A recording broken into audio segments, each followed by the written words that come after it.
So, there's a question I love asking people. I think it says a lot about a person. My question is, what is your favorite album in your personal collection? And by personal collection, I mean you physically own it. Wow. Well, let's see. I got to pick between 3,000 CDs and a bunch of vinyl. Let's see. Favorite record. Um, I'm gonna have to say, um, is this my favorite record, or like, is it just is there supposed to be a reason behind it? You're asking a music fan to pick a record. I know, it's so difficult. So there's no qualifications other than I just need to like it, right? Yeah, I'll explain why after. Okay. So how about I will say the first CD uh, that I ever bought, I remember buying, was the Nirvana Nevermind. And I remember buying it in New Hampshire. And it's important, it's because I remember, seeing the video and being like, I want to do this. I want to play guitar. I want to be in bands. I want to do this. I see that they like smaller bands. And then I remember it came in a long box. This was a long time ago, but CDs used to come in like a big cardboard box. And I remember saving it, and being, really excited about it, having it on my door. And that record and that band and what they influenced, to me, got me into music, learned about punk, learned about a lot of different things because of them. So I think it's a pretty integral, and I still have the CD, still have the original, everything in my collection. And so yes, that would be one. So the reason I ask this is I think a Yeah. person's favorite record says a lot about them. It could be you have an emotional connection to it, or it's rooted in some memory or time and has influenced you in some way. So this is always like my go-to icebreaker question because I think everyone has a different record for a different reason. Correct. Yeah. No, they're definitely sitting to, their memories, their times, their places, and those memories, good and bad, help, and that's why people keep them. So yeah, I totally agree. I think that's a great. I think that's a great question.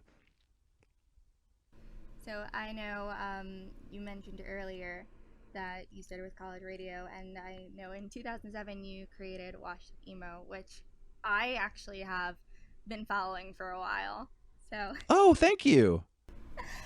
um, one of my questions for this really is, how would you define emo? Like, what is emo to you? Emo to me is emotional music. It's not contrived. It's not forced. It just happens, and it's natural. And there's a natural connection between bands. It's not forced. There's a natural. There's not like a, big tour with all these bands on it. Just these people connected.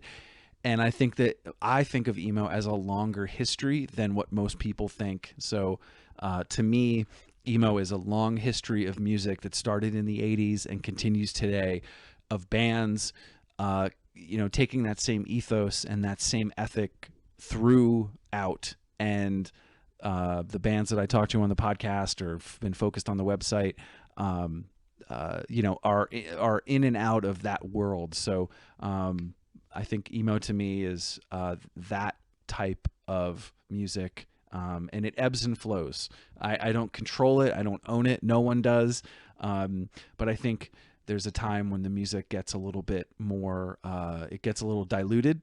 And so emo sometimes is people just think of, tight pants, white belt, and hair and eyeliner. And that's not the case. That was definitely for a minute, but not the whole thing. So emo to me is rooted in post-hardcore, rooted in DIY, rooted in punk, and is an offshoot of independent music like hardcore, and still has a place and still morphs and changes, just like a lot of genres. Jazz does that, indie rock does that. This one just happens to have a genre name that everybody hates. But I think today, if I were to talk to like a younger band of people about my age, they would probably embrace the fact that they're being compared to artists who fall under that category, because these are artists we listened to growing up. Mm-hmm. I agree. It is changing. I think the emo revival, which was in '09 and started around then, and the bands, and they weren't listening to the pop stuff on Warped Tour. They were actually listening to American football or listening to Cap and Jazz, or they found out about it. And I think that's the great thing about the internet and search. I always talk about the unknown. I would go to shows and not know what the band sounded like, and I happened to see, I was seeing whatever band you could think of. I didn't know what they sounded like or looked like. And so now, for a newer generation, and even me being able to look back and learn about bands that I didn't even know about, that's the amazing thing about it, is that bands today can go back deeper. There's a guy that writes for Brooklyn Vegan. He knows way more than me. I think he's 10 years younger than me. And he didn't see a lot of the bands that I got to see, but he knows more. And I love that. I love that there's people that are just as excited about it. So your statement is 100% right, that bands today, I think are really more warming up to it, versus, because I think the gloss of that era that was more pop and mainstream, not necessarily looked over, but it's not seen as the full history. And I love that that's slowly changing, because that's the reason why I started the website. It was I used to search online for bands that we can now find in Wikipedia. There was nothing online about them. I know that sounds kind of crazy to think about, but there literally wasn't anything online. And so for now to have Wiki and Discogs and all these places for people to search is really, really amazing. I 100% agree. And I think like streaming services have kind of helped with this in a sense, because like I know when I'm listening to an artist, sometimes I'll go through the wormhole of like fans also like, and just keep going until I find somebody. And they might not be a band with the most monthly listeners or the most streams, but sometimes they're doing so much more interesting concepts that I might not have heard before, especially where I'm from. So that's great. I mean, the algorithm is there for a reason, for you to hear X band and then you see that they were liking that band, and then maybe you go to Wiki or you go to their website and you realize that they toured with that other band that you really like. And you're right, that rabbit hole, and to have Spotify help be that conduit is huge. Like I don't know if my mind would have been able to process it if I was in high school and I had that. I don't know. I probably could have, but it probably would have blown my mind. So I grew up with Spotify. I think I've had an account since like 2014 when I was like in high school. And to see how even my own music taste has changed over the years, and how it still recommends artists that I would never find nowadays, because where I'm from Staten Island, New York, and we don't have any local scene or local culture here music-wise. So it's always me vicariously living through everybody else and seeing what they're putting out in other states. Yeah, I agree with you. I grew up in a really small town in Vermont. We luckily had a scene. We had shows coming through, but it was hard. It was hard to find out. The record stores only stocked certain things. It wasn't easy. And so I know even now that struggle, you still look for someone to suggest something, or you like one band and you want help finding something. I do that with friends, but I have so many people hit me up at WashedUp Emo and say, hey, I love that you talked about that band, that I never heard of them and now I listen to them. And I think everybody's looking for that. And even today, even with all the internet and Spotify we can have, you still need that curation. You still need someone to help. And that's been a really fun part of WashedUp Emo. And I'm sure, I get the same thing from friends. There's certain people that, in Europe that I'm like, what's going on in France right now? Tell me, like, what band is popping off? And I can't get enough of that. So I'm glad that you're, realizing that, hey, there might not be a scene in Staten Island, but you're really close to the big city, and you're able to then, connect with friends and be able to find those other records. I think you've helped curate this nice community feel through WashedUp Emo, because it's sometimes super difficult to find people I know that have even remotely similar tastes in music to me, and to see like people listening to your podcast and the anthology that you've released, that there's a way for people all across the globe to kind of connect in this one way. Yeah, I totally agree. It's been really cool to see the connections. Like we have a Discord for the folks that do Patreon for me to help pay for my servers and stuff that I have to do, like just technology to keep my stuff going. And for those guys are connecting, and they're from different parts of the country or the world. And same thing on Twitter, you'll see it, or Instagram, people will connect or see that a friend really likes that song. And it's I am so glad you got something out of that, because that's all it is. Like even now in this crazy world where we're not allowed to be together, I feel like I would see you at a show, or we would be at an event or something together. And it's great that Washed Up can be this sort of conduit for people to connect on kind of really obscure stuff. Like there's certain people that are really into 90s, like early 90s stuff, and some folks that just like 2000s. But it's I'm so glad that you get something out of that, because that was the goal of it too. Like it was just meeting people that think and enjoy this music, because it's hard. It's like when your parents or your friend asks you to find how to fix something online, and then you have 25 tabs open with YouTube and Wiki and message boards, and you can't still find the answer. It's like it's difficult. Yeah, that was a great analogy. That's honestly how I feel most of the time. And I think that these types of influences, like as you said, like these might be obscure artists, but at the same time I feel like they're not obscure if you're in genre. Like they might be super popular in genre, but if I was talking to somebody who didn't listen to anything remotely like this, they'd be like, what are you talking about? Like what's going on? So it's interesting to see how some artists are considered super popular because they are in their genre, but then in the grand scheme of quote unquote pop music, they're not, which is always mind blowing to me. Oh yeah, like it's funny. I have a few people that I kind of throw stuff at and see what sticks. Like, do they know who it is? Have they heard any song?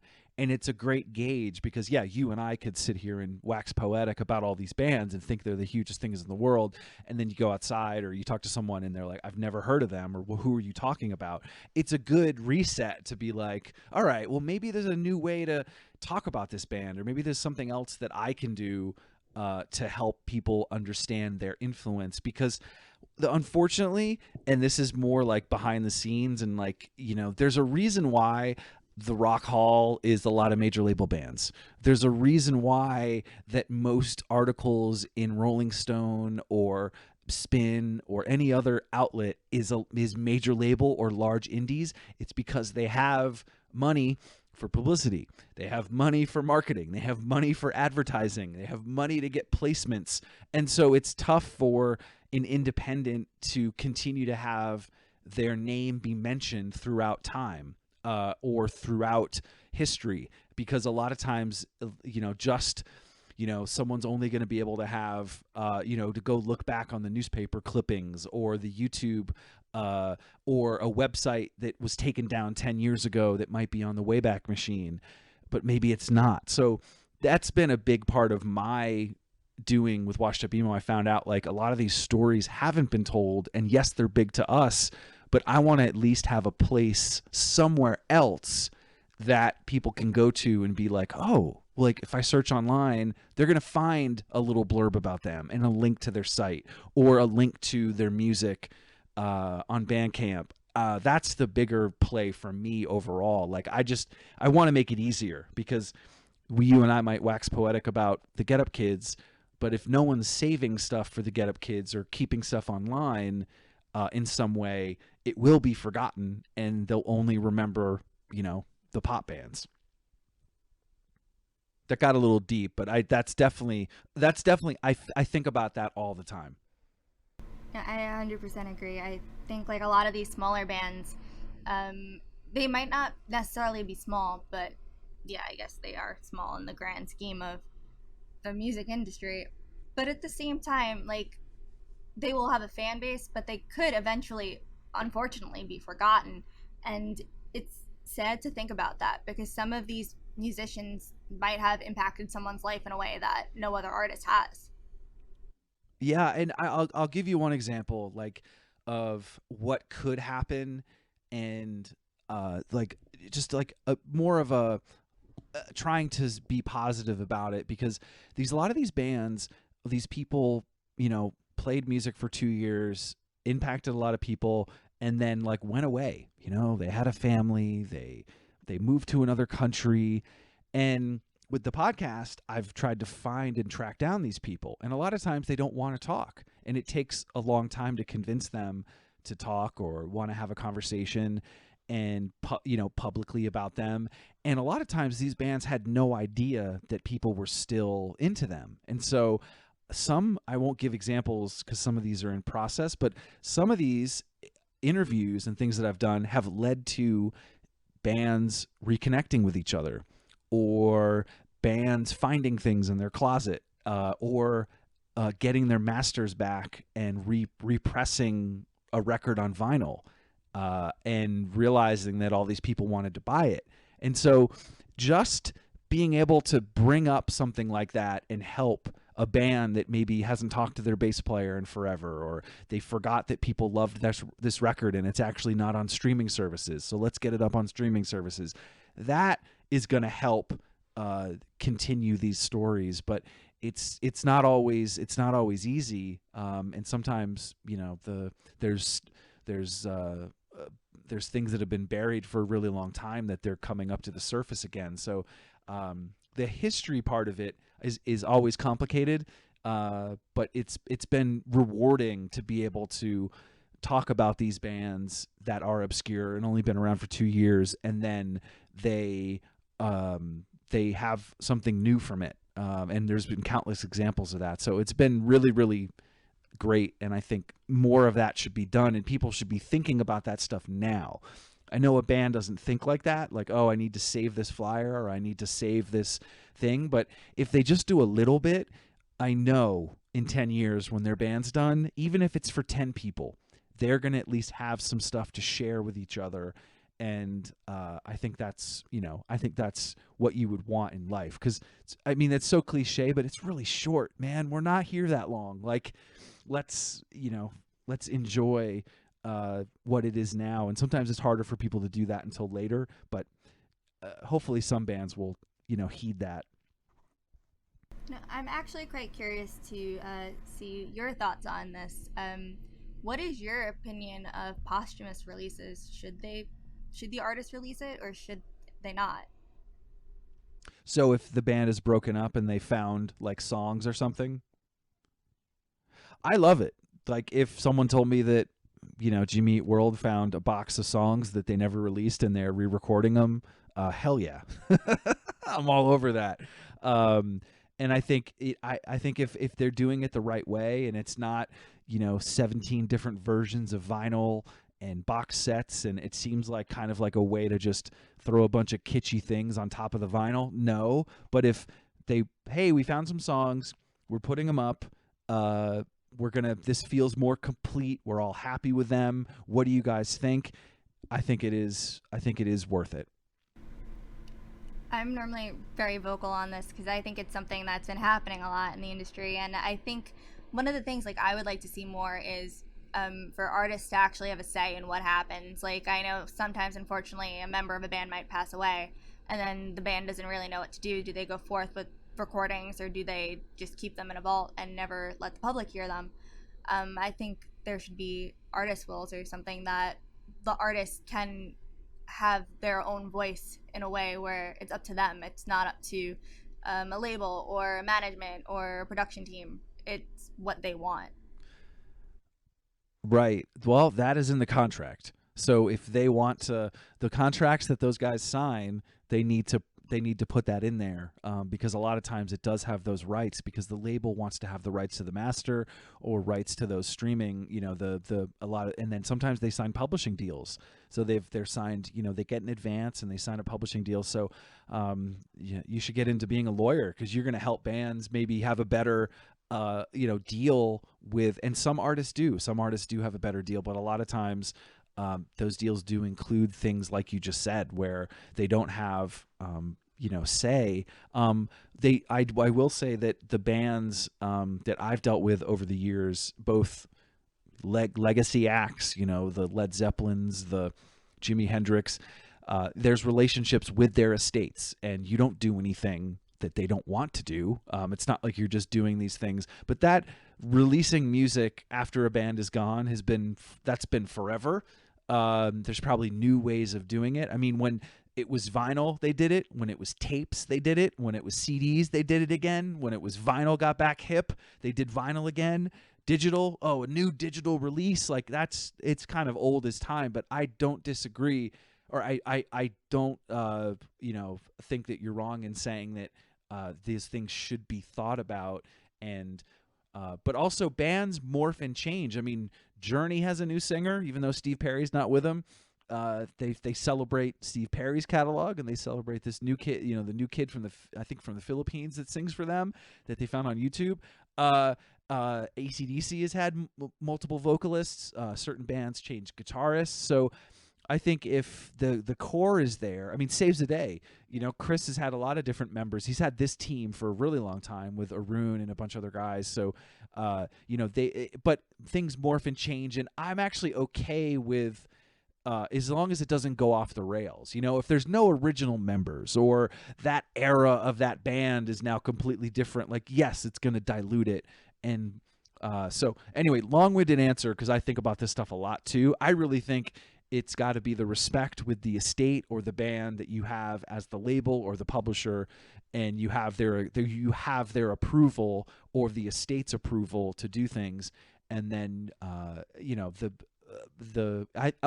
ultimately the fans decide. That if you keep putting out crap, the fans are going to tell you. I mean, I have an example of a major label experience of them dredging the bottom of a barrel for this one artist, and there was a backlash, and I think they had to reset how they thought about working with that artist, because they were sort of seen as that. So I think it is a really delicate balance. But I love talking about this. I normally talk to a lot of younger bands, and these are things they've never thought of before, which I thought was pretty much common knowledge. Like, I don't know, if I was an artist, I would want to know what would be happening next, but I think a lot of them are still immersed in the beginning stages of, oh, we just got signed, or, oh, we're finally getting, like, our music out there. So it's I think a time, like an age of artistry type thing too. yeah, and I just think there needs to be some patience. Like, you sign a deal, you put out a record, and it's not going to happen immediately. Like, I worked at Equal Vision Records in the mid 2000s, and I'd been a fan of that label forever and respected them, and just thought whatever they did turned to gold, and they did great stuff. And we had great success. Circa Survived, Chiodos, Fall of Troy, Armor for Sleep, just bangers, like just doing really well. Bands would sign and not put in the work, or just think, oh, we're signed to EVR, we're going to get put on a tour. And remember, we're thinking in very small terms, like smaller tours, but not major label. But think about, these bands would come on and be like, oh, we're signed now, and we're going to do this, this, and this. And they didn't put the work in, and it didn't happen. And yes, it's timing. Yes, it's the temperament of the scene at the moment, or whatever songs or music, or maybe it wasn't that good. But all those things have to be right. And maybe it takes 3 records. And sometimes bands don't have that patience, or maybe they don't have the money, or something happened. They had a family issue, or something happened that they can't, and that just, that's life. But it's hard. And I think I respect so many bands that, like Foxing, they're really coming into their own, and they just had their, 3rd or 4th record. Like they're just getting awesome, and they were great at the beginning, but I love seeing that arc of a band like figuring themselves out. And just because you were signed and you put out one album and you think everyone's just going to show up, that's not always forever either. So as you said, thinking ahead when maybe we have a dud of an album, what do we do? And thinking about that, because I don't know, everyone's a yes man to you when sometimes that happens. And it's tough. It's tough to talk to a band when everyone's telling them they're amazing, and you have to give them constructive criticism or say, you need to do this differently. It's hard. Those are hard conversations. Yeah, I can definitely see that being something that does happen. And I think today's day and age, with how there's a lot of social media influence, and pushing through streaming services, and I feel like some artists only get discovered nowadays because of stuff they post on social media. I'm going to use this band as an example. Heart Attack Man, I only really found out about them because of Twitter. So sometimes Yep. things like that happen, and then you check out their music because of it. And I think there's so many different moving parts to it today that they all have to be on their A game like almost all the time. Yes, you're right. I mean, you gotta tweet out this is before COVID, but tweet out the set times and make sure that you check the bands that posted and what fans followed you and where they from, and connecting with them again when you come back in town, and tell them to bring 5 friends. Like, man, it's it's definitely, that's just Twitter, Instagram, like that's not even the press side and inviting friends. It's definitely, yeah, you're totally right. You got to be on your A game. And when you're not doing it, there's a bunch of bands that are, or they're working on their other songs, or they're practicing together. And it's, you might have a lightning in a bottle. You might have this one song that catapults you, and you ride that till the wheels come off. But for most, it's going to be a lot of hard work and little victories. I think nowadays also, like, what I've noticed more so is a lot of artists are kind of breaking out of staying in one genre. Like, I personally don't like saying XYZ band is in this genre, because I feel like they all blend so much nowadays, and that so many artists are pulling inspiration from so many different areas that it's so difficult to be like, yeah, they're a pop punk band, or yeah, they're a post-hardcore band. Well, meanwhile, now I've heard of genres I never thought I would have, like new punk and trap punk. Like, these are things I never would have imagined were happening, but they exist. Yeah, the genre thing is crazy, and people can throw it. I mean, the emails that I get, just the submissions to WashedUp Emo and people describing their music, I get it. You got to describe it somehow, and everybody's got a reference point. I've got a reference point. You've got one. The thing is, what I try to do, and I think what bands and everyone should do, is keep listening to more music. The more music you listen to, you're going to be able to describe it better, and not just kind of hit one area or one sound. And if you're saying it's trap punk, like, I don't know, maybe that almost hurts my head. I feel like there's like a new way to like maybe describe it, and maybe in a more descriptive way to help, because you want to make it easy. You want to make it easy for someone to understand it, and then hopefully they listen to it deeper, or they listen to the whole EP or the whole album. Because the one thing I found from when a genre gets really pop is fans come in that just like a song or just like an album, but rarely it's like the whole band. And I'm not saying you have to be ride or die with every record that a band puts out, but you're not just, you're not going to the show just to hear one song. And you might like one song, but you're at least open enough to hear the other songs, or hear that band present that other music. And I think when it gets popular, a lot of people in that time or area like one song, and they just want to hear that, and then they're done. And I think that's hard, because a band isn't just one song. And I hope that when genres like emo or other ones become big, that maybe they pull more people into that deeper ecosystem. And those people that just like one song, they're off. They're back to whatever the next genre is. If it's techno or electronic music, they're off to the next, and that's okay. But hopefully you've dragged a few more in to the niche, and they see that there's this whole world. Because I bet it blew your mind when you kind of started in these rabbit holes. You're just like, I can't believe there's this many labels. I can't believe there's this much sound. And it's more of a positive outlook versus, because you can't make everybody happy. Yeah. As you said, like, with a lot of these artists going through these rabbit holes and everything, I think there's so much happening sometimes that, like, it's kind of oversaturated in a sense.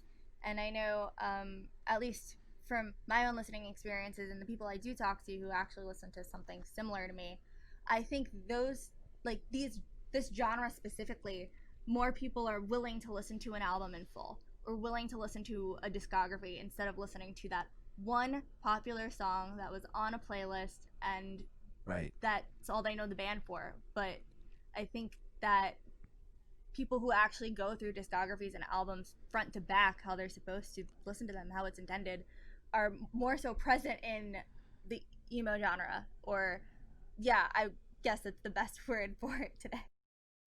Yeah, no, I think you said it really well. I agree. I think there's a level of understanding and respect from this era, and of people being like, you know what, I want to learn about this band. I want to find out what's going on. Like, let me check out what that other record was. And you've got the access. You've got Spotify. You got Bandcamp. And you've got YouTube and Wiki to learn about it deeper, or find other links, or watch YouTube live videos, and you can really get a better sense than I ever could have just listening to 1/7" and trying to wait in the mail for the next thing to come, and being able to really envelop yourself and dive in. And like I told you earlier, the friend that works at Brooklyn Vegan, he knows way more than me. And and he's 10 years younger. I love that. So the finding people that you're able to converse with, and I resonate more with people that are listening to the full album. I'm not saying we're going to sit there and nerd about the 10th track, but it's just, you have at least heard it, you've experienced it, you've gone to the show, you've seen the live thing. It's not fleeting. You are invested, and when you're hanging out with those people and they're saying those things, that says to me that they're invested in this, not just, I'm using it to be popular, or I'm using it to get a girl, or I'm doing it just because it's the cool thing to do. You're doing it because you love it. Yeah, like, I know for me, when I'm going to buy a vinyl record for myself, I have to love the album front to back. I'm personally not going to spend money on something that I didn't like half of it. And I always am so sketch with pre-orders. I've done a few, and luckily they've been Right. some of my favorite albums out there.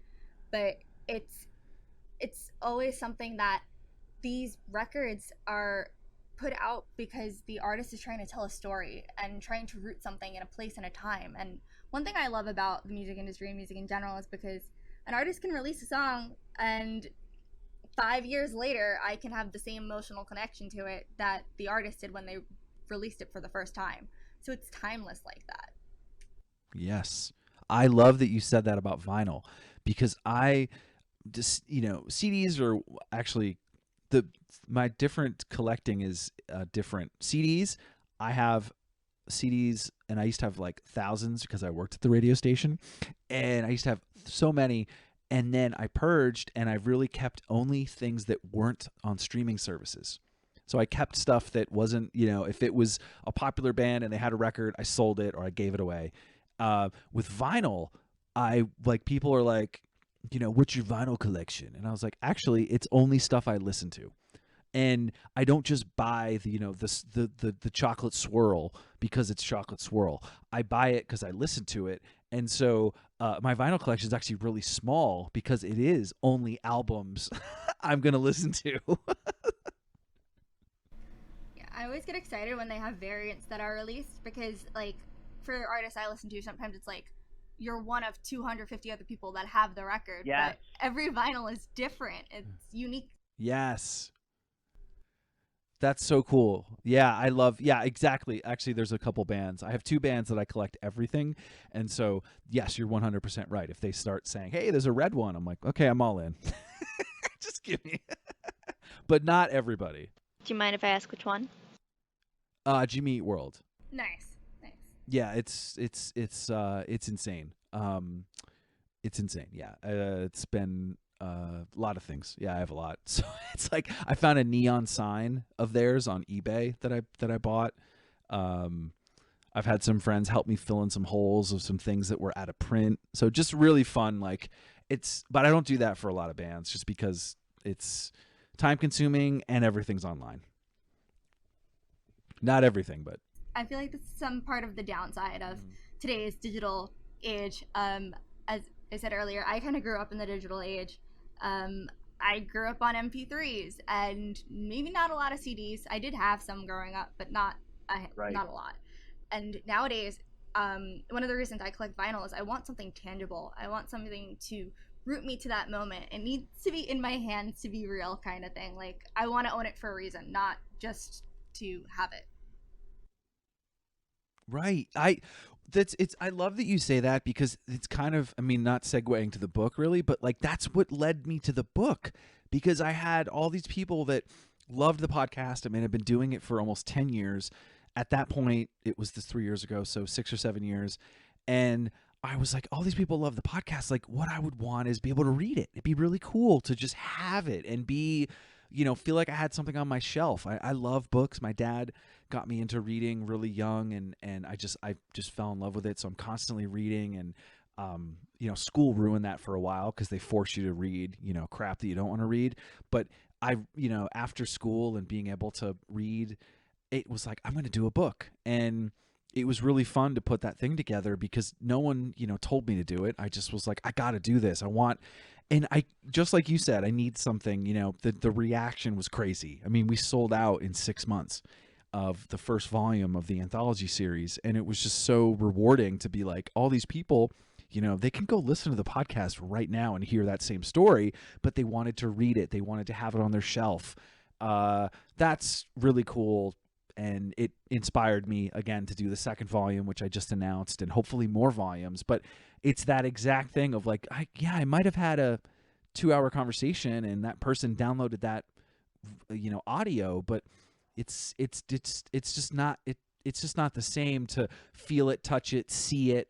Just like you and I are talking on the phone, we should be doing this together face to face. We can't.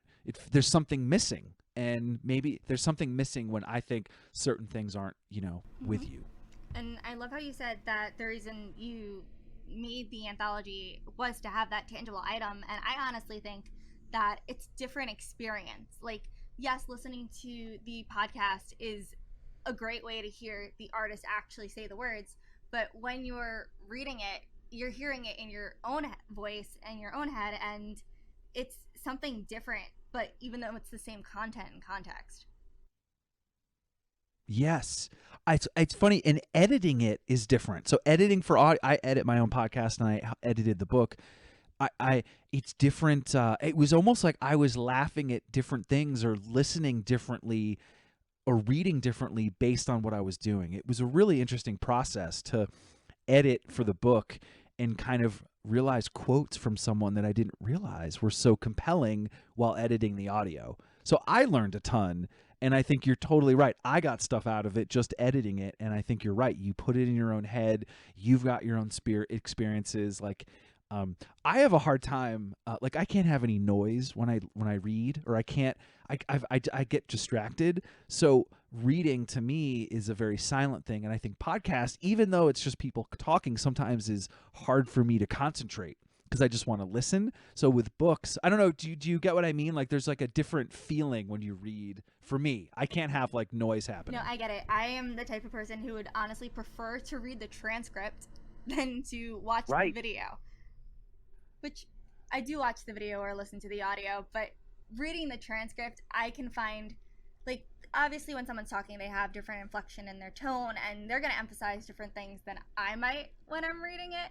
So I might have a different connection to a different quote or a different part of it than the person did when they were actually saying it. That's a really good point, and I've actually worked really hard on trying to get more of mine transcribed. The issue is it's expensive. The computer's not that good. You have to, think about all the things they're going to mess up with bands, like a computer. I haven't sent in my emo notes to the Google Mind or the Google Hive yet, but it's I agree with you. The transcript, I actually read really fast, and so I can scan and almost read faster than they're talking. And I'm sure most people can, but I really enjoy that because then you can find the quote or find the little passage that you were looking for versus scrolling through audio. So yeah, I kind of love how you said that. I'm quite curious. How do you pick which musicians get featured in the anthology? I know you've done over 100 interviews. How do you pick the ones that are going to be put in print? It's kind of like I'm putting together a radio show. You've got the hits, you've got the songs people are going to like, you've got the deep cut that you want people to listen to after you play the popular song because they just listened to it. or you've got some mid-range ones that that people should know about, and they're kind of that some people do, some people don't know. So I kind of crafted it like I used to craft my own radio shows when I did them in college, and I wanted to have bigger artists like Jim Atkins or Chris Conley, but also Travis Shettle from Piebald, or really important people like Leslie Simon, who wrote for Alternative Press for years and is an author. Connor Murphy, who is from Foxing, that a new band that I love that people should be paying attention to. So I wanted someone to look at it and be, oh, cool, Jim Atkins. Oh, wait, who's Jeff Farina from Karate? Wait, who's John Bunch? Or someone's an old hardcore dude and loves John Bunch and then realizes that they forgot about Jeff Farina from Karate, or didn't realize that Leslie Simon wrote this one book. So I kind of want to have that same rabbit hole discovery with each volume, where there's something for everyone. Because if it was up to me, it would be just obscure bands. I would just be like, I just want to have the most obscure things. You've never heard of them. They haven't talked to anybody in years. That would be my dream, but I know that's not for everybody. So.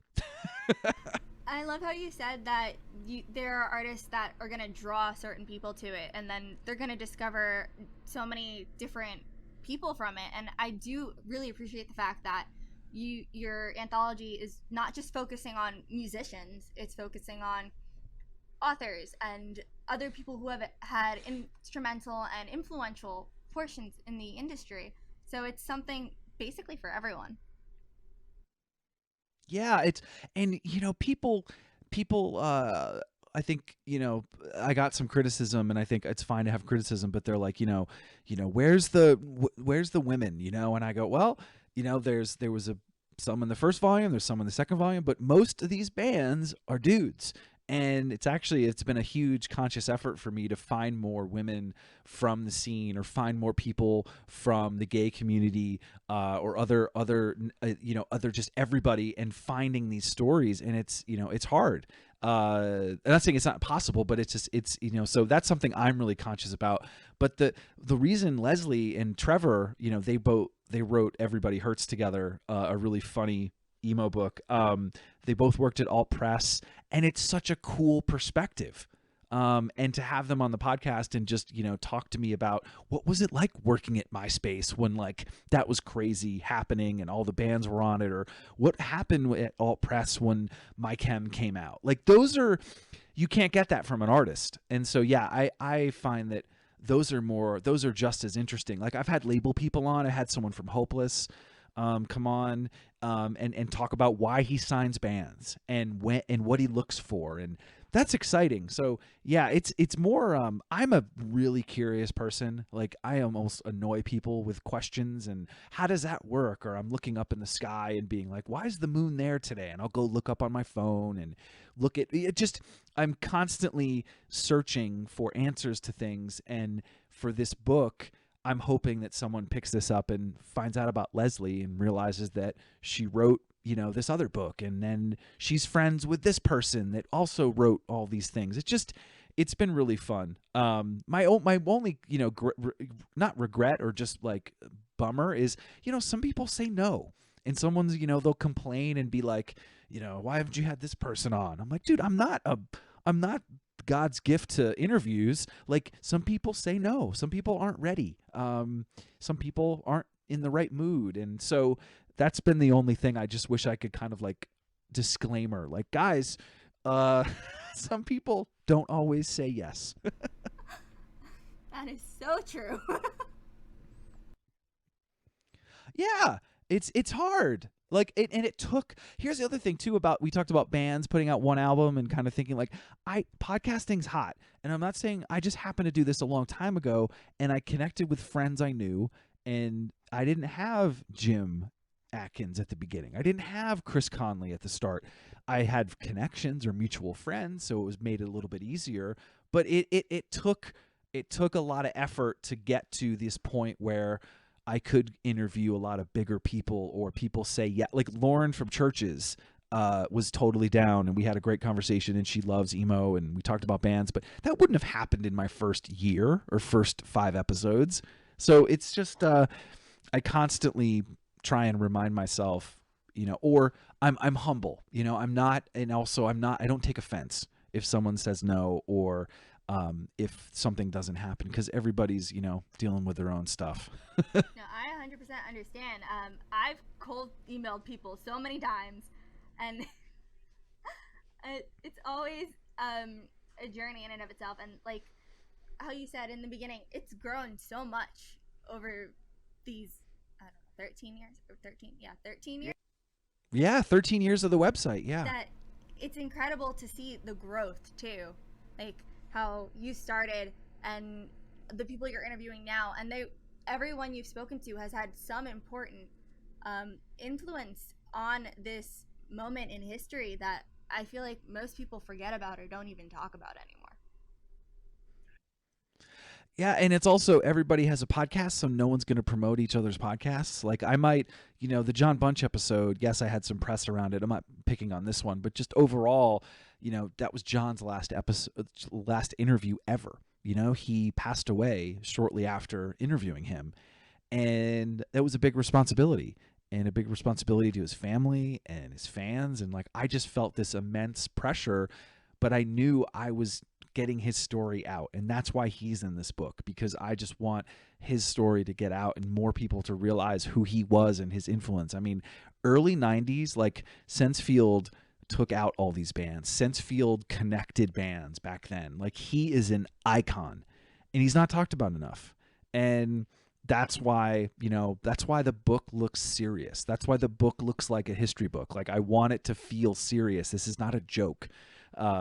Emo is not a joke to me. It's serious, and it's a respectable genre that people don't like the word, but it's, you're sometimes, I'm just trying to make sure, that when, again, you look at this list, you realize that there's a big history for the genre. But I love that you cold called some people. I've done the same thing. I cold called or cold emailed a lot of people, and it's led to interviews, and but it wasn't instant. Sometimes it was 5 or 6 emails later that they finally said yes. So putting things out there, I kept doing it. I just, when someone could look back, I mean, bands would hit me up and I'd talk to them for the first time ever, and they'd be like, "Oh, I listened to your podcast." I'm like, "What? How do you even know?" But it was cool. They saw that I was investing time, and people are going to see that you're investing time. You're spending, your free time helping them, and that's going to resonate more than, like, I think a lot of people get hung up, and I know I'm going on a tangent, but I think you'll understand, is like, I'm not friends with these bands. Yes, we might email. Yes, we might text, but I'm here to help them. Yes, I will be friendly to them. Yes, we're mutual friends or connections and things, but I want to help them. I want to get their music out there further. That's my goal. My goal is not to be invited to their Thanksgiving dinner. My goal is not to get on the guest list. My goal is for them, more people to find out about these bands, because no one's talking about them on a scale that I think they should be. That's kind of the reason why I started doing interviews. I wanted to showcase artists approximately about my age, since this is going to sound so corny, I think they're going to be the voice of the generation in a sense, because they're the people who are releasing music for people my age, and the ones who are going to be the ones influencing the industry in the future. Yet we should start talking about them now. Don't wait till they blow up or become one-hit wonders. They're here, and they're the ones who are going to be giving a voice. So why not help them do that? Yes. So that's what I tell. Actually, I'm a mentor for the college that I went to, and they'll hit me up and say, "How did you get involved?" And I go, "Hey, do you email your friends' bands, or do you help your friends' bands? Do you help put on shows? And some of them don't." And I go, "That's where you start. That's where you start to meet the promoter, and you learn how to do it. Or you do a zine, and you learn how to interview, and you talk to the person. Like, it's that's how you start, and you help your friends' bands." And you are 100% right. I am going to be gone soon. You're going to be running things, and your bands are going to be the ones that are older, that kids are going to look up to. So hopefully, that this cycle continues. And there's going to be people that are going to think about Chris Conley, but for a time, maybe it's all going to be in the past. And hopefully they took things from those bands and those sounds to be able to create the next thing, and you doing it on your level and treating the bands like that. Because I mean, there's a lot of bands in the new school, the emo revival, that I was reaching out to, I think way before a lot of people even were paying attention to them. Foxing, for one, no one was paying attention to them. And I just fell in love with them. Or Hotelier, a lot of these bands, like, just, I just saw it. I was like, these guys are going to be huge. And I want to help them. It wasn't, I want to be the person to say I broke them, because I didn't do a thing. I just made a podcast or I posted online. That doesn't do anything. Their manager did stuff. The band did stuff. So you can help. So you doing that piece is will be the reason why the bands that you're talking to will be remembered. I like to think it's a little moment in time that's captured in an audio file for anyone to access on the internet at any time they please. Yep, and they will. That the goal. Actually, I actually have my thesis of my podcast at the beginning. I was like, what do I want to do? What podcast do I want to do? And I thought, let's do a show where it's one guest and me. I mean, this is, again, I started this in 2011, so it was like definitely there were podcasts. There were a lot out there, but not in this genre. And I just was like, what about one story or one artist? Me and them, evergreen. So not just about what happened yesterday or talking about the new record. Tell me about the new record. It was, tell me about your life. Let's figure out some correlations. Let's talk about what you're doing now and where you are in life. And what's funny is I've interviewed someone like Matt Pryor 3 times. And it's really fun now to listen to the first one and then listen to the second one and then listen to the third and kind of hear the differences. And you're right about that moment in time. You can't get that back. That was a huge thing I talked about when I worked at the labels doing a lot of the catalog stuff, talking to them. I was like, you can't get this time back. You and I talking today is different than if you and I talked 5 years ago or a year from now. And I love that. And we might have the same ethos. You and I seem to be pretty similar in how we feel about this music, but we might have different experiences that change how we talk.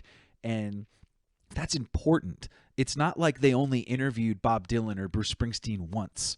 No, they interviewed him in the 60s and the 70s and the 80s and the 90s, and all those are different and all those have their merits regardless of the music. So you doing this with the bands in this moment in time, it makes me, very, very happy, because that's going to be the next thing. When everyone forgets about me, they're going to be this next person. And hopefully there's a kid listening to yours that wants to do that same thing. I can only hope. I hope that someday in the future, people will find these artists again and maybe even reconnect with their music if they haven't released anything for a while, or check out something new. Because I feel like most people don't listen to an artist's new music sometimes. Like, I'm going to use this is terrible. I'm going to use All Time Low as an example. One of my friends loved their early stuff, refused to listen to the new album because she didn't want to ruin the image she had of the band. And I was like, no, you have to give it a chance. Like, you say you're a fan, go take a listen. Go see how they've changed and evolved over the years. And I think more people need to do that instead of just focusing on the past. Yeah, 1,000%. Like, I love that. One of the biggest things I love about the podcast and doing the website and all these things is, like, I want to find out what they're doing, today.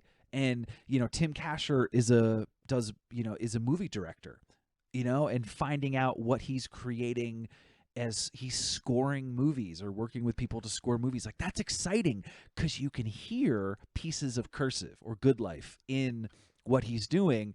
And as I said earlier, it's not ride or die. You can totally have an opinion, but you need to listen to it. You can't just say, I'm only listening to Through Being Cool by Saves the Day because that's all I want to listen to and it's got my favorite song. No, check out 9. Check out what Chris is doing today. Go see them live. See how they perform those songs. I wish more people were like that too. I don't know. Maybe I feel like there needs, I'm not joking. I'm joking, but maybe there needs to be like a test, to like get in.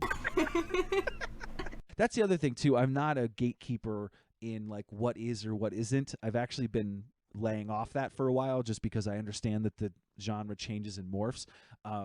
It is a funny thing to think about. You know, forcing people to listen to the full catalog. How do you think the genre has kind of evolved over the years and like where it's going? That's a really good one, because I did not expect the rap stuff. I wasn't expecting that. I was like, wait, what? It was a little weird. I've had a Google alert for emo for as long as Google alerts have existed. So I've gotten an email every day, and so I get a list of what people have mentioned the word.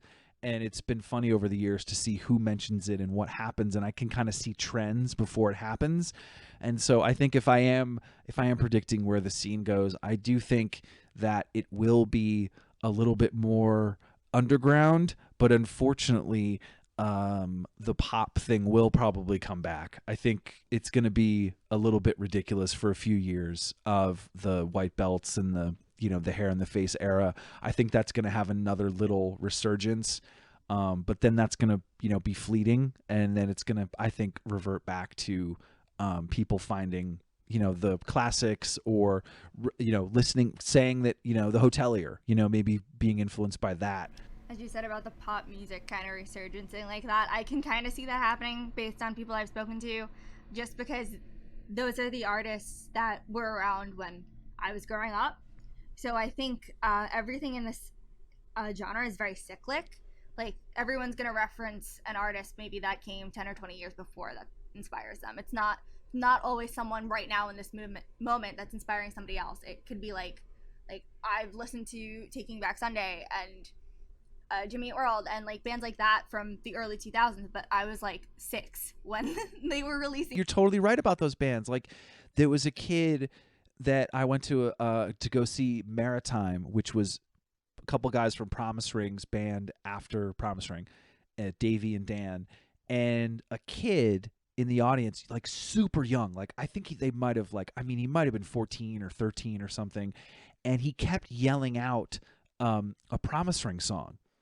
And it was a Maritime show, and they didn't play, and so it was crazy that this kid was like so amped that this band was around and was screaming for a song that wasn't even their band, but he knew those members were there.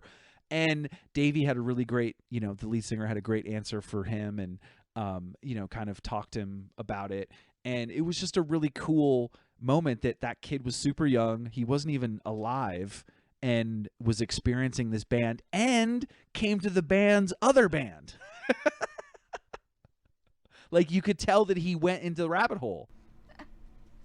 That is so true. I think that that's what kind of happens nowadays. Like, my dad likes to joke that, like, when I was growing up, he'd put on K-Rock, and which was like 92.3, which is now, I guess, back to an alt station. And yeah, it's back. Yeah, it's back. Now. And when I was growing up, like, we were playing some of those songs now around the house, and he was like, how do you know the words? And I'm like, I have no idea. I don't even know how I know what band this is, but I do. And it's just insane to think that, like, yeah, I was growing up and this was happening, but at the same time, because I was growing up and this is happening, it's kind of influenced how I listen to music today. Yeah, exactly. And that must mean something, right? I mean, I'm not religious really, but I like a cosmic a little bit. Like, there's something about that. There's something. And the interesting thing I talk a lot about on the podcast is sort of this pre-internet era. Like, I was around when there wasn't one. I experienced it at the beginning, and now I'm, a super user with it now. So I've lived without it, and I have it now. And it's really interesting because emo kind of was around those two eras, and also bands have taken advantage of, bands figured out Pure Volume. When bands figured out Bandcamp, a lot of those bands were pop punk emo bands that figured out how to market themselves and use it. And so it's important. And I think this genre has life than I think a lot more people thought. And for you to take that through osmosis and those bands and that era, it must mean something. Yeah, and I think that's why this genre has kind of lasted so long. Like, pop music will always be pop music. but the genre of emo itself has lasted these decades because of the listening habits people have, and because I feel like artists in this genre are always doing something slightly different. Like they're not afraid to experiment and try something new, and that's something I feel like some other genres might not always do as much or as frequently. It's why I stopped listening to punk. And I mean, I love pop punk. I love New Found Glory. Like, I could list a bunch of bands. Like, I love them, but I started to just like, oh wow, why am I already tapping to the song, or why do I already know when the chorus is coming? So I love when, you know, a band will come out, like when Jimmy Eat World did the Disintegration EP, and it was like 5 slow jams. Like, oh, I'm in. Like, start going down this train. You know, Saves the Day has done a bunch of, you know, crazy stuff. Dashboard. I mean, Chris did like a Mumford and Sons type band, you know, Twin Forks. So, you know, and it's great. I mean, obviously, you know, the Kinsellas, they've done a bunch of weird stuff. A lot we can both list off band after band after band that are experimenting, and I think it's sometimes people jump on board, other times they don't, but I'm happy they do, and I think it's a space where they can. And it's, like I said, it's not as, I don't think it's because the genre is so revolted against, I think it almost helps the bands realize that they can do whatever they want. That it's just because it's got a label on it, they maybe that forces them to do things differently. They're like, I don't want this label anymore. I'm gonna put you know, banjos and harmonica on this next thing. Yeah, and I think that's why they're never like afraid to take a chance, because I feel like in this genre specifically, people don't really have the same expectations as, like, if Ariana Grande was supposed to release a song, everyone's gonna expect it to sound like an Ariana Grande song. Like, if she started pulling out stuff with, like, banjos, everyone would be like, are we good? And I think here, Right. there's that freedom and the way to express, like, an artist can express themselves in a way that they might not have had the opportunity to if they were doing something differently. Right. Yeah, it's hard. I talked a lot about that with a lot of bands. Like, think of the pressure that these guys have for a second or third record as a new band, or think about a band that just had a hit and they need to come back, or they were signed to a major, they did a couple records on some indie labels, and then they're back on a major and they need to get that hit, or they need to sound a certain way. That's a lot of pressure. So I understand. I've worked at major labels and indie labels. There's pressures on both. There were insane pressures at Equal Vision when we were there, trying to break these bands from zero, like Circa, or Fall of Troy. And then at the major label level, like, I see the pressure. I see, like, the, you know, what they go through, and I think they want to balance their creative freedom, appeasing people, making sure that they're being true to themselves and releasing music. And sometimes it doesn't work, and sometimes it does. But I love that ride. Like, it's like, as soon as my favorite band releases a record, like, I can't wait till the next one. And I just want to hear where they go. I want to hear what happens and the process of it. And again, it's back to my curious nature. Like, how did this all work? And I love that journey because it's personal, you know? We're having a really deep conversation about the genre, and we're passionate, and we believe in it. And I think these bands are believing in this, and they probably doubt themselves through it. You know, they're in the studio and they're like, I don't know if this chorus is it, and watch it be, you know, the next big hit from Chris Carrabba. But you know, he's got the same doubts that we probably do throughout the day when we're at work or with our family and things. So I'm along for the ride, and I hope that more, like, the website and the podcast and the book have all been just, there's something more that you can find out, including myself. I learned so much, you know, these last few months talking to a bunch of new bands that I didn't even know were still alive, and trying to find them and talk to them. I learned so much, and I've been doing this for 13 years. So you starting it, and again, you doing your thing, is like, it's going to be a never-ending mountain, and I hope more people treat this genre as a never-ending mountain. Like, it won't stop at those first 2 all-time low records. Like, I hope they have 10, and they can do, they have the right to do that.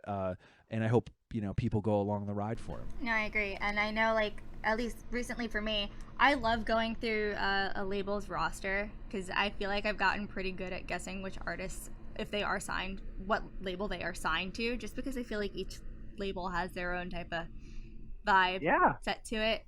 I know one of my personal favorite labels is Sharp Tone, just because I think their roster is killer. And it's always so much fun to me to see, like, how different the bands are on a label, yet they all have, like, the kind of the same values, I would say, and how the label would work in that sense. I agree. Like, it is interesting to see, and Equal Vision was like that, where all the bands kind of had this ethos, and they were all kind of together. They would tour. They had this, like, sort of like camaraderie. And Jade Tree had that with their aesthetic, with their look. Hopeless, Lookout Records was another one. So yeah, it's funny, when I first saw Top Shelf and Count Your Lucky Stars and all these labels, when I first started realizing that there's this thing bubbling, it was like blown away. Like I was like, I couldn't even like get my words out when I was talking to them, being like, guys, you've no idea. Like, I've been missing you forever. And there's so many great labels today that are putting out stuff. Jesse Frick, who does Father Daughter, like, those are really cool things. Like, just so much, so many ways to do this. And I love that, you're sort of seeing the connections and seeing where people land. Like you said, like on Sharp Tone, you can kind of tell. And I actually just read, that's crazy. The guy that founded it, I almost worked for his label like 20 years ago. So that's actually really cool. Yeah, some of my favorite bands are on that label, and I think that, like, even speaking of like Equal Vision and Hopeless, I think, like, okay, I can definitely identify a Hopeless band when I hear an album. I don't, and it's just like, wow, this is branding, but at the same time, it's not. It's, each artist is doing their own thing, but you can tell. I don't know how to explain that better, but. You don't need to explain it to me. I sometimes, it's a game. Sometimes for me, I can be like, oh, let me guess what label, and I'll be like, okay, cool, that's gonna be on Triple Crown. Totally get it. That's gonna be on Wiretap or whatever the band is. Yeah, totally. So you don't have to explain that at all.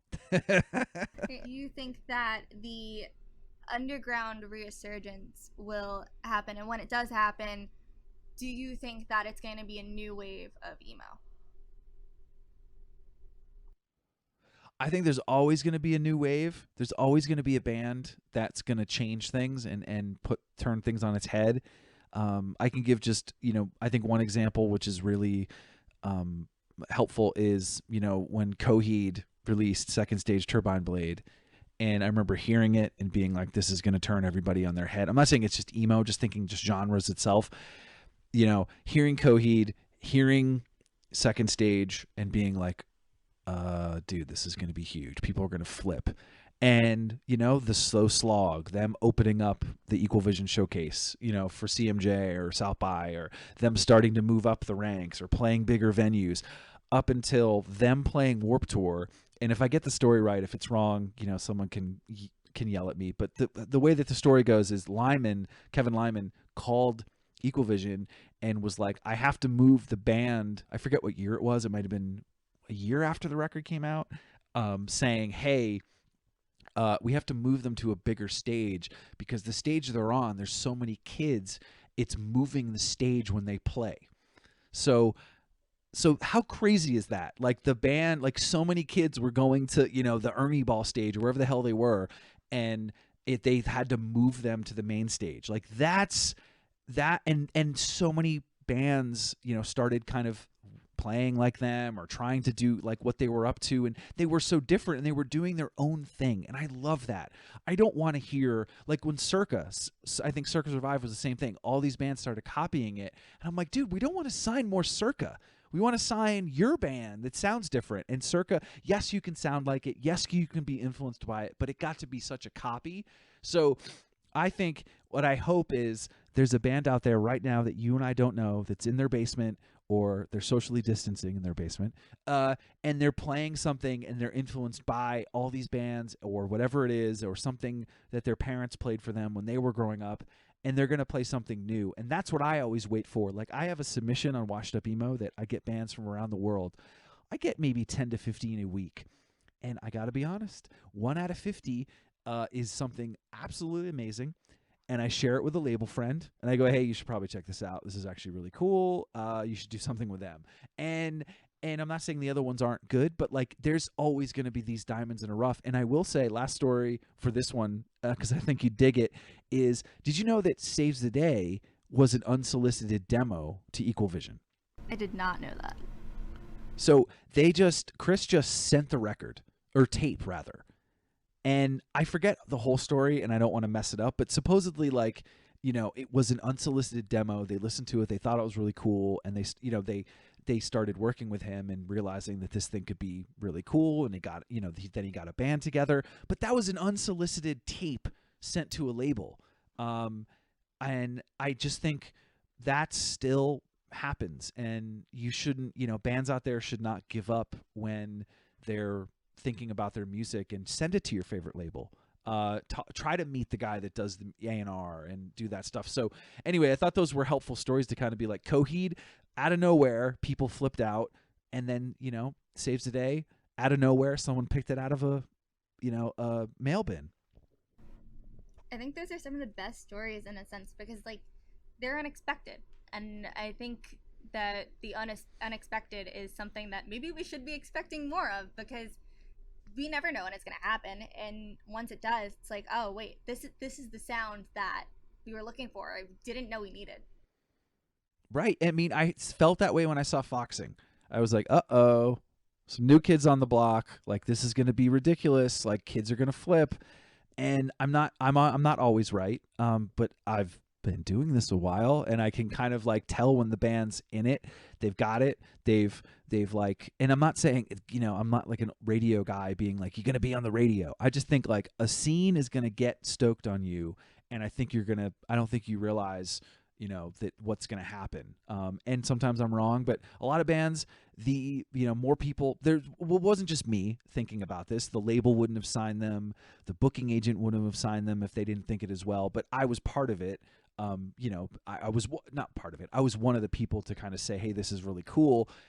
That's going to keep happening. And it's why I wake up every day. It's why I check my email to see what bands, sent me their songs to check out. And I can't wait for that. So it's only going to morph. And as long as the history is there for those bands tomorrow to reference, or at least understand that it's around and stream, we are much better off. So that's why I'm so big into the history. I'm so big into just the documentation of it, and these audio stories for, hopefully there's a band, like I said, in a basement, socially distancing, playing, learning about these bands, I hope is happening. And it's crazy. People are like, oh, I've been listening to your podcast and I learned about this band, and it just makes me so happy, because that's the point. Like, I don't make money from any of this.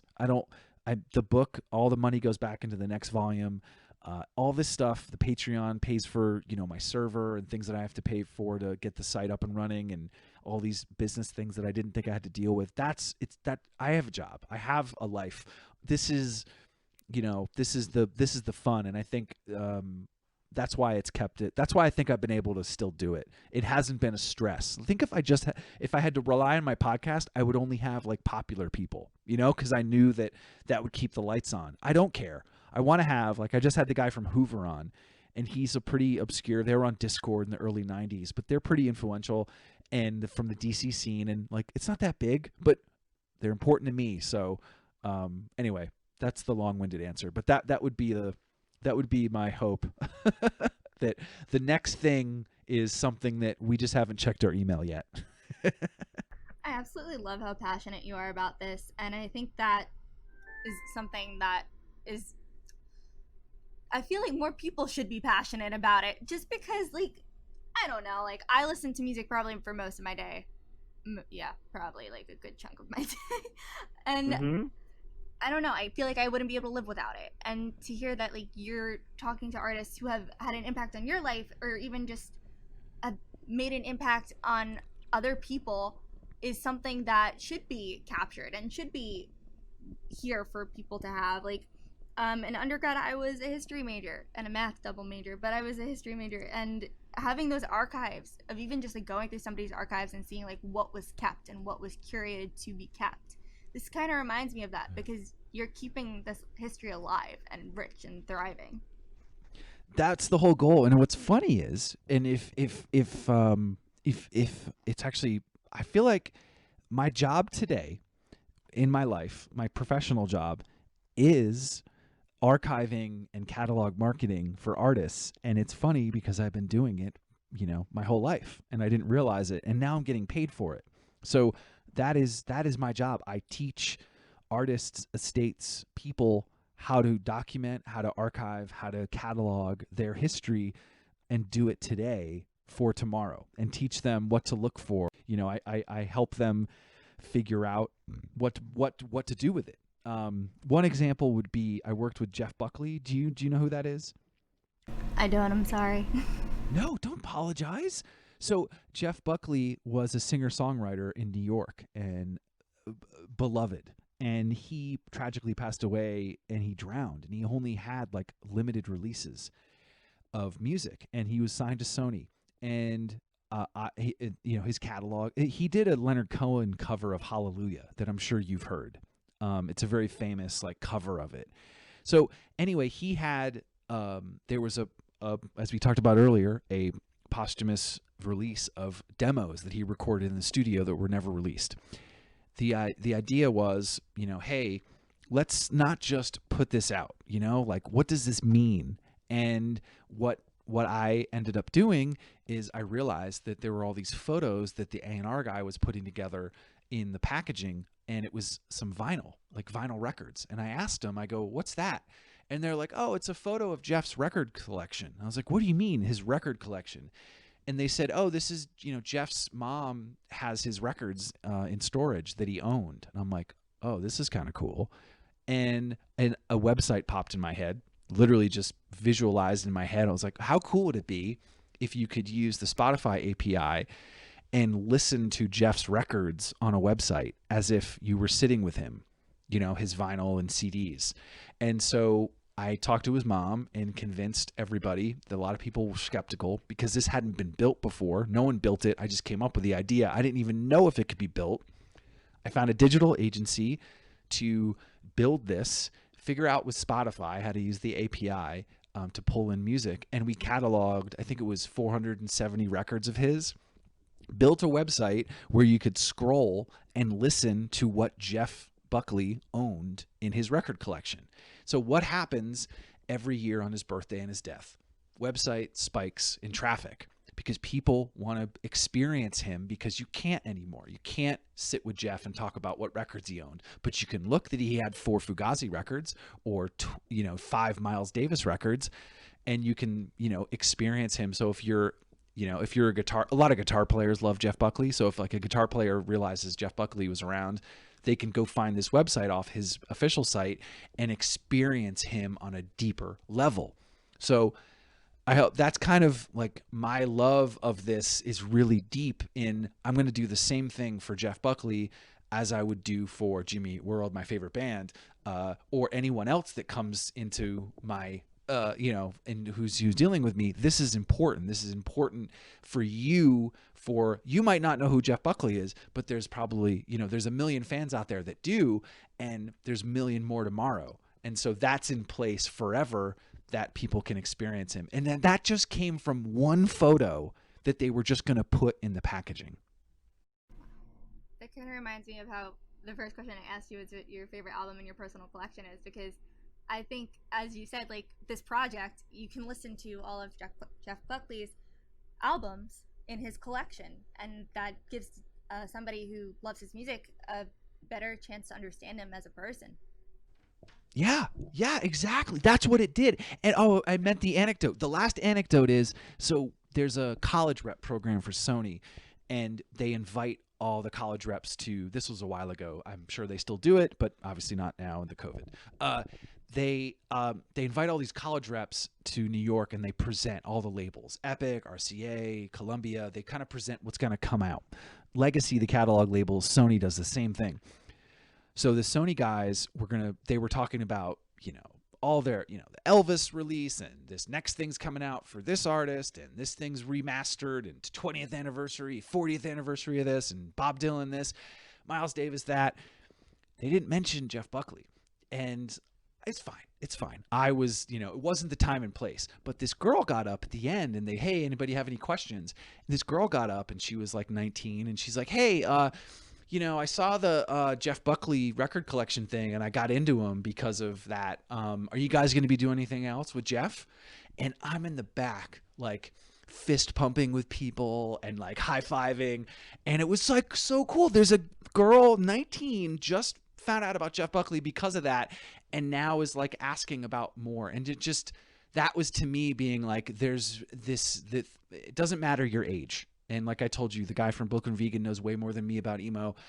There's someone that's probably going to know way more about Jeff Buckley, and I love that. So that's the long story of why this stuff is so important, because it's going to be, I want it to be around longer than me. Like no one's going to remember me. They're going to remember Jeff Buckley's website. Yes, I came up with it. Yes, I helped develop it, but no one's going to remember me. They're not going to put it in the obituary. They're going to remember Jeff Buckley. And so that's why I do this. I guess my last question for you would be, how do you hope you are remembered in the scene? As not a gatekeeper, because I do get snarky sometimes, but it's just more my personality. I'm constantly cracking jokes and making funny references. I hope that I'm just remembered as someone that loves the music and wanted more people to learn about it and learn about the whole history. If someone, if the first line is Tom ran WashedUp Emo and a site for the full history of emo, I'll be satisfied. I love that. And I really do appreciate you speaking with me today. It was such a pleasure. So thank you. Thank you. I will talk to you later. Okay, bye. Bye.